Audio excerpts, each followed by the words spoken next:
नमस्कार, सांदीपनी कोचिंग संस्थान के यूट्यूब चैनल में आपका स्वागत है। और आज से हम शुरू करने वाले हैं कक्षा 10 की बोर्ड की परीक्षा की तैयारी। और आप जानते ही हैं कि झारखंड बोर्ड की परीक्षा लगभग 6 फरवरी से है, किंतु अगर मेन परीक्षा देखी जाए तो वो 12 फरवरी से है।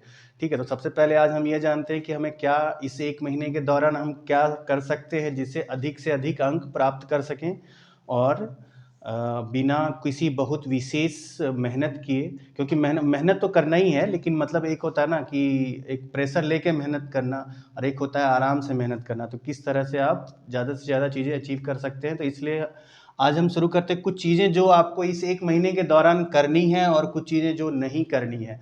तो सबसे पहले हमें यही जानना है कि क्या नहीं करना है, क्योंकि करने के लिए लोगों को पता है कि क्या क्या करना है, लेकिन क्या नहीं करना है वो सबसे पहले जानना ज़्यादा आवश्यक होता है। तो हम शुरू करते हैं क्या ना करें। सबसे पहले है समय की बर्बादी। तो हम लोग समय की बर्बादी जाने अनजाने हमसे हो ही जाती है, हम करते ही हैं। और ये केवल बोर्ड परीक्षा के लिए ही नहीं, आपके जीवन के लिए भी बहुत ज़रूरी है कि आप कभी भी समय की बर्बादी ना करें। ठीक है, तो इस 1 महीने के दौरान आपको क्या करना है, कभी भी बेवजह कहीं भी बैठ के गप सप ये वो या टीवी हो या टीवी सीरियल्स हो, फिल्में हो, ये सब से भी क्रिकेट हो, ये सब से फिलहाल आप दूर ही रहें, उतना ही अच्छा है। ठीक है, क्योंकि 1 महीना ही आपका शायद आगे का भविष्य बना सकता है या बिगाड़ सकता है। तो इस 1 महीने को बहुत ही सीरियस, तो सबसे पहले आपको समय की बर्बादी बिल्कुल नहीं करनी है। और ज़्यादा से ज़्यादा हो सके तो अपने परिवार का, अभी तो स्कूल भी आपको नहीं जाना है, तो आप कम से कम घर पे रह के थोड़ा मोड़ा मम्मी पापा से अपना बातचीत कुछ हो, अगर कुछ वैसा आपको परेशानी है तो शेयर कर सकते हैं, और अपने टीचर्स के साथ शेयर कर सकते हैं। जो ऑफलाइन बच्चे हमारे पास पढ़ते हैं वो मेरे साथ शेयर कर सकते हैं। तो ये हुआ पहला कि समय की बर्बादी बिल्कुल नहीं करनी है। इधर उधर घूमना शाम के समय या फिर ऐसे ही टहलने निकल गए हैं, उसको थोड़ा सा अवॉइड करना है अभी। ठीक है, कम से कम एग्ज़ाम होने तक। और दूसरा है मोबाइल गेम। तो सबसे पहले आप 15-16 साल के बच्चे हैं, तो आपको थोड़े सा मोबाइल के प्रति ज़्यादा आकर्षण होता है, तो आप मोबाइल का यूज कीजिए, लेकिन उसका सदुपयोग करें। मोबाइल गेम अभी हो सके तो अनइंस्टॉल ही कर दें फ़ोन से, तो ज़्यादा अच्छा है। क्योंकि अगर रहेगा तो बार बार मन करेगा खेलने का। आप कितना भी कंट्रोल करेंगे कि नहीं आज थोड़ा सा खेल लेते हैं, फिर से लगे अच्छा आधा घंटा खेल लेते हैं, फिर पढ़ाई करने बैठ जाएंगे। तो सबसे पहले मोबाइल गेम जो भी है आपके फ़ोन में, सबसे पहले अनइंस्टॉल कर दें। बाद में एग्ज़ाम के बाद फिर अगर आपको मन करे तो दोबारा इंस्टॉल करके आप खेल लीजिएगा। ठीक है, सबसे पहले मोबाइल गेम और मोबाइल से दूर रहें। और अगर ये याद रखिए कि जब आप मोबाइल उठा रहे हैं तो केवल पढ़ाई के पर्पज़ से ही उठाएं। कोई वीडियो देखना हो, कोई टेस्ट लगाना हो, कुछ भी, मतलब कि पढ़ाई के अलावा कोई और काम से आपको मोबाइल उठाना ही नहीं है, ये आज से ठान लीजिए। और तीसरा है नई चीज़ की पढ़ाई। आपको साल भर समय मिला, साल भर तो नहीं कह सकते, फिर भी 10 महीने का समय मिला, 9 या 10 महीने जो भी है, उस दौरान आपने जो भी पढ़ा है, अगर वो पहले से नहीं पढ़ा, आज पहली बार पढ़ने जा रहे हैं, तो ऐसा बिल्कुल नहीं करें। जो आपने 9-10 महीने में जो पढ़ा है उसी पे ज़्यादा फोकस करें। ठीक है, तो जो भी चीज़ रहेगी वो आपको अच्छे से समझ में, अभी नई चीज़ें करेंगे तो हो सकता है उसको समझने में आपको बहुत ज़्यादा समय लग जाए। बहुत ज़्यादा समय लग जाने के कारण आपका क्या होगा कि जो चीज़ें आपकी पढ़ी हुई हैं वो चीज़ तनावग्रस्त होने के कारण वो चीज़ें भी आप भूलने लगेंगे। तो नई चीज़ों के चक्कर में आप पुरानी चीज़ें भी भूल जाएंगे। तो इसीलिए आपको नई चीज़ें अब बिल्कुल नहीं पढ़नी है, जो आप पढ़ चुके हैं उसी का बस अच्छे से रिवाइज करते जाना है। और उसके अगला चीज़ है बहुत ज़्यादा तनाव। किसी भी परीक्षा के लिए ये बहुत आवश्यक है, चाहे आप कोई भी परीक्षा देने जाएं, चाहे आप नौकरी की परीक्षा देने जाएं, इंटरव्यू देने जाएं, या बोर्ड की परीक्षा दें, या स्कूल की परीक्षा दें, कभी भी बहुत ज़्यादा तनाव नहीं लेना है। क्योंकि तनाव लेने से क्या होता है, हमारे अंदर एक भय आ जाता है। जो भय आ जाता है वो हमारे मस्तिष्क को बहुत बुरी तरह प्रभावित कर सकता है। क्योंकि मैं भी कभी छात्र रहा था, तो मैं ये सब चीज़ों को महसूस कर सकता हूँ। उस समय मुझे बताने वाला नहीं था मेरे को, मतलब एग्ज़ाम में जाते समय मतलब दिल की धड़कन बहुत ज़्यादा बढ़ जाती थी जब एग्ज़ाम नज़दीक आता था। तो ये आपके साथ नहीं होना चाहिए, मैं यही चाहूँगा। और कुछ बच्चे जो है 8वीं क्लास, अभी तो खैर 8वीं कक्षा की बोर्ड हो गई है, तो 8वीं बोर्ड के बाद ये 10वीं का बोर्ड दे रहे हैं। हमारे ज़माने में तो सीधा 10th का बोर्ड होता था, तो हम लोग सीधा 10th क्लास में ही बोर्ड का बाहर बाहर का माहौल, स्कूल से बाहर जाके एग्ज़ाम देते थे। तो इसलिए आप लोग के लिए कम से कम एक अच्छी चीज़ है कि पहले आप इस सिचुएशन को फेस कर चुके हैं। ठीक है, अगला चीज़ है बिना लिखे सीखना। कोई भी चीज़ जो अभी आप पढ़ें, चाहे वो क्यों ना मैथ्स के अलावा कोई और चीज़ हो, सोशल साइंस हो या साइंस हो या हिंदी हो या इंग्लिश हो, बिना लिखे आपको नहीं सीखना है। बिना लिखे बार बार लिख के प्रैक्टिस करनी है, क्योंकि आपको एग्जाम में लिख कर दिखाना है, वहाँ पर बोलना नहीं है, वहाँ पे प्रदर्शन नहीं करना, वहाँ पे केवल लिखना है। तो इसलिए जितना ज़्यादा आप लिखेंगे आपको उतना ही ज़्यादा लाभ मिलेगा। ठीक है, तो ये सारी चीज़ें थी जो आपको बिल्कुल अवॉइड करनी है, नहीं करनी है। अब अगला आते हैं हमें क्या क्या करना चाहिए। तो उसमें सबसे पहला बिंदु है हमारा वस्तुनिष्ठ प्रश्न पर ध्यान सबसे ज़्यादा केंद्रित कीजिए। झारखंड बोर्ड में अभी तो पहले तो था 40 वस्तुनिष्ठ थे और 40 लघुत्तरी और दीर्घोत्तरी प्रश्न होते थे 40 मार्क्स के। लेकिन अब क्या है कि 50 मार्क्स के आपके लघुत्तरी और दीर्घोत्तरी हैं और वस्तुनिष्ठ केवल 30 मार्क्स के हैं। तो फिर भी मैं यही कहूँगा कि आपको वस्तुनिष्ठ प्रश्नों पर ज़्यादा ध्यान केंद्रित करना है, क्योंकि देखिए आप कितना भी कोशिश कर लेंगे, दीर्घोत्तरी हो या लघुत्तरी हो, उसमें थोड़ी थोड़ी गलतियाँ हो सकती हैं और एग्जामिनर के मूड पर है कि वो आपको मार्क्स देगा या नहीं देगा, उसको आप कंट्रोल नहीं कर सकते।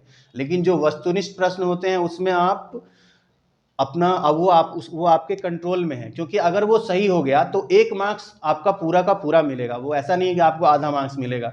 ठीक है, लेकिन अगर लघुत्तरी दीर्घोत्तरी में क्या होता है कि थोड़ा सा भी अगर आपका गलत हो रहा है तो वो शायद वो बहुत ही कम मार्क्स बिठा दे एग्जामिनर। तो इसलिए आपको ज़्यादा से ज़्यादा वस्तुनिष्ठ प्रश्न को लगाना है, ज़्यादा से ज़्यादा उसको सॉल्व करना है। आपके पास पे कोई गेस पेपर हो, हमारा एप्लीकेशन है, आप वहाँ जाके प्रश्न उत्तर लगा सकते हैं। अभी तो एक ही सेट हमने अपलोड किया है, अभी आने वाले दिनों में आपको बहुत सारे सेट मिलेंगे, आप वहाँ से वस्तुनिष्ठ प्रश्न लगाएं। और हम लोग अपने यूट्यूब चैनल पर यहीं पर पूरा क्वेश्चन पेपर सॉल्व करेंगे। मैथ्स, साइंस और इंग्लिश का क्वेश्चन पेपर मैं सॉल्व करूंगा और हमारे संस्थान के विकास सर हैं वो सोशल साइंस और हिंदी के क्वेश्चन पेपर सॉल्व करके दिखाएंगे। ठीक है, अगला है हमारा सभी चीज़ों को लिखकर पढ़ना। ये तो इसमें भी है, मैंने लिखा है बिना लिखे पढ़ना, उसी चीज़ को मैंने लिख दिया है कि लिखकर अभ्यास करना। तो जितने भी आपके दीर्घोत्तरीय प्रश्न हैं, यानी कि जो ऑब्जेक्टिव नहीं है, वस्तुनिष्ठ नहीं है, उसको आपको लिख लिख कर अभ्यास करना है, क्योंकि लिखने से आपको ज़्यादा माइंड में आएगा, ज़्यादा मस्तिष्क में वो चीज़ें आ पाएंगी। जैसे कोई है विद्युत मोटर कैसे काम करता है, सीबीएसई वाले जो बच्चे होंगे उनके लिए तो शायद विद्युत मोटर के बारे में नहीं पढ़ना है, लेकिन झारखंड बोर्ड से विद्युत मोटर और जनित्र वगैरह हटाया नहीं है, वो सब आपको पढ़नी है। तो अगर मान लिया विद्युत मोटर प्रश्न में आ गया तो उसका डिटेल में वर्णन करें, कम से कम 5 मार्क्स का क्वेश्चन आएगा, तो आपको डिटेल में उसका चित्र बनाना होगा, उसका रचना क्या क्या है, उसमें क्या क्या चीज़ें आ रही हैं, उसके बाद वो कैसे कार्य करता है, पूरा विस्तार से लिखना पड़ेगा। और आप इतनी चीज़ें केवल सोचेंगे कि अच्छा ठीक है ये तो मैंने पढ़ लिया, ये मेरे को आ रहा है, उसको कॉपी पे उतारना बहुत मुश्किल हो जाता है। ठीक है, तो ये चीज़ें आप ध्यान रखें कि अगर आपने पढ़ लिया है तो बिना देखे, जैसे एक बार पढ़ लिया उसके बाद आप कॉपी निकालिए और एकदम अब ये ठान लीजिए कि अब हमको किताब देखना ही नहीं है, भले ही आधा अधूरा ही लिखिए लेकिन लिखिए। फिर देखिए क्या क्या पॉइंट, फिर वापस जब आपका उत्तर पूरा हो जाए फिर वापस से किताब देखिए या नोट्स देखिए जो बनवाया गया है आपसे, आपके टीचर बनवाए होंगे या मैंने जो बनवाया है अपने ऑफलाइन बैच में बच्चों से, तो वो नोट्स दिखाइए, फिर पढ़िए, छोटी उसमें छांटिए वो चीज़ों को जो जो आपसे छूटी है, फिर दोबारा माइंड में लाइए, फिर दोबारा उस चीज़ को फिर से लिखने का प्रयास कीजिए उसी क्वेश्चन को। तो इस तरह से आप इस दीर्घोत्तरी प्रश्नों को आसानी से हल कर पाएंगे। तो क्योंकि मेरे साथ ये प्रॉब्लम हो चुकी है, क्योंकि पहले क्या होता था कि कुछ भी चीज़ें होती थी, वस्तुनिष्ठ प्रश्न तो मुझसे बन जाते थे, लेकिन जहाँ पर लिखने की बात आती थी मैं लिखने में थोड़ा सा पिछड़ जाता था, क्योंकि मैं थोड़ा सा लिखने से परहेज करता था शुरुआत में। धीरे धीरे मेरी आदत बनती गई लिखने की, तो अब मैं कुछ भी चीज़ें पढ़ता हूँ तो बिना लिखे नहीं पढ़ता हूँ। तो इसीलिए कोई भी चीज़ों को लिख कर आपको प्रयास करना चाहिए। अगला पॉइंट है हमारा प्रैक्टिस सेट बार बार लगाना। आपके पास अगर कोई गेस्ट पेपर आपने लिया है तो ठीक है, नहीं तो हमारा ऑनलाइन टेस्ट रहेगा, वो बिल्कुल फ्री रहे, उसमें आपको 1 रुपया भी नहीं देना है, केवल ऐप को इंस्टॉल करना है। और कैसे टेस्ट लगाना है उसका एक अलग वीडियो मैं बताऊंगा कि आपको टेस्ट कैसे लगाना है, और उसमें आपकी रैंकिंग आ जाएगी, जितने लोग हमारे ऐप से जुड़े होंगे उस सबकी रैंकिंग आ जाएगी। ठीक है, तो आपको कोई भी सेट बार बार लगाना है। जैसे गेस्ट पेपर का है सेट, तो एक बार बनाया फिर चेक कीजिए कितना मार्क्स का सही है हमारा, कितना मार्क्स का गलत हुआ, कितना मार्क्स आया। मान लिया 30 मार्क्स का होगा तो मान लिया पहली बार में हो सकता है 21 मार्क्स आए। फिर दोबारा तुरंत बनाइए, इमीडिएट, एक होता है ना IEEE एक टेक्निक है जिसके मदद से आप क्या होता है रिवीजन करने का एक टेक्निक है। उसमें होता क्या है कि एक बार आप कुछ पढ़े तुरंत उसका रिवाइज कीजिए, फिर होता है एक दिन बाद यानी कि कल इसी समय रिवाइज कीजिए, फिर होता है एक सप्ताह के बाद, जैसे आज सपोज करें सोमवार है तो अगले सोमवार को हमको रिवाइज करना, फिर होता है एक महीने बाद, आज जो तारीख है मान लिया 5 तारीख है तो अगले 5 को हमको प्रैक्टिस करनी है। तो इस तरह से चीज़ों को आगे बढ़ाया जाता है। तो ठीक है, आप IEEE नहीं कर सकते लेकिन I11 तो कर ही सकते हैं। आप एक बार या 2 बार इमीडिएट कर लें यानी कि तुरंत कर लें, उसके बाद फिर एक दिन के बाद और फिर एक सप्ताह के बाद उस चीज़ों को रिवाइज करें तो ज़्यादा अच्छा से समझ में आएगा। अगला पॉइंट है हमारा झारखंड बोर्ड के सेट को बार बार लगाना। झारखंड एकेडमिक काउंसिल ने अपना एक मॉडल सेट बनाया है जो कि वेबसाइट पर उपलब्ध है, और हम वो सारी चीज़ें हमने पहले ही कहा है, अभी बताया कि वो सारी चीज़ें हम यहाँ अपने यूट्यूब चैनल पर अपलोड करेंगे। साहब पूरा का पूरा सॉल्यूशन आपको दिया जाएगा।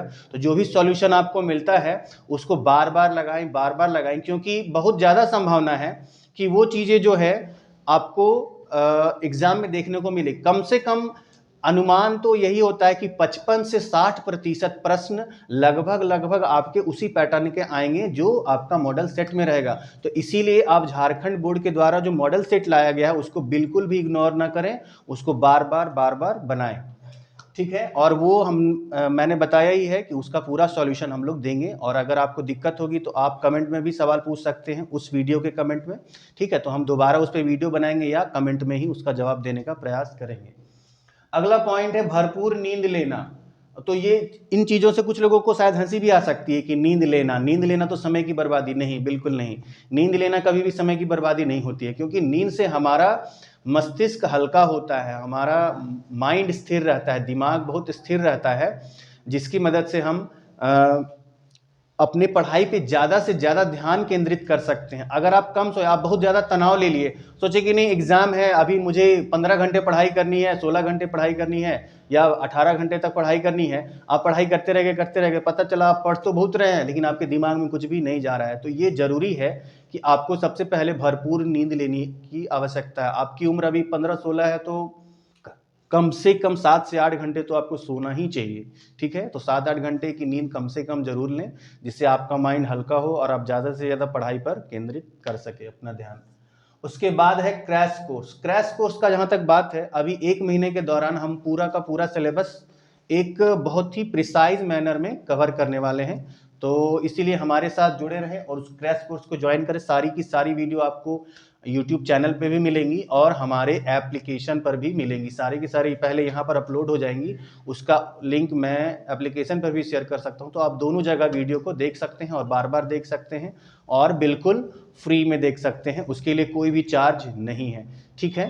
तो हमारे साथ जुड़े रहिए और आगे हम लोग शुरू करने वाले हैं। सबसे पहले हमारा जो अगला वीडियो आएगा वो आपके साइंस चैप्टर का प्रकाश चैप्टर से आएगा, और शुरुआत में हम लोग कम से कम समय में सारी चीज़ों को कवर करने का प्रयास करेंगे। क्रैश कोर्स में वही होता है कि कम समय में ज़्यादा से ज़्यादा चीज़ों को कवर किया जाता है, बहुत ही इंपॉर्टेंट चीज़ों को कवर किया जाता है। तो अगला वीडियो हमारा होगा वो विज्ञान सब्जेक्ट का प्रकाश से रहेगा, जिससे मैं कोशिश करूँगा कि जल्द से ज़्यादा अपलोड कर देने की और उसमें सारी चीज़ों को कवर कर देने की, ठीक है। तो बने रहिए हमारे साथ। वीडियो देखने के लिए आपका बहुत बहुत धन्यवाद। हमारे साथ जुड़े रहें।